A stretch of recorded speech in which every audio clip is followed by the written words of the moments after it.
Bowling is a sport for literally all ages. Sure, you may have to get a little creative, but check this out. And believe me, there's still a lot of skill involved here. How many pins? How many pins? Wait for it.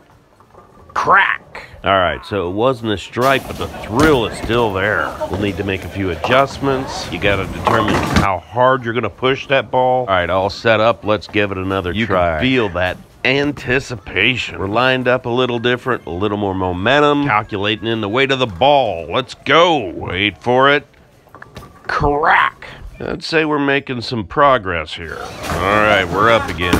We'll get everything all set up, and we'll make a few changes this time. We're gonna try a few things different. When you've spent quite a few years bowling, a lot of the concepts are still the same. All right, let's do this thing. Well, okay. You're gonna hit a gutter from time to time. Got some ideas on how to recorrect. Maybe we'll give that ball just a little spin. Pretty funny, when you start asking people out there, there's a lot of people like bowling, a little to the left. All right, let's pull out all the stops this time. We're gonna swing this one down there. Not too bad. When you're getting retuned up, you may hit the gutter a few times. May need to get that rollator spun around a little bit more. Still going to the left. Let's get more into the right. Now we're talking. That looks pretty dang good. We just need a little more momentum. I know it. Everybody's waiting for that strike. They're waiting for that turkey. Wow, rolled off right at the last minute.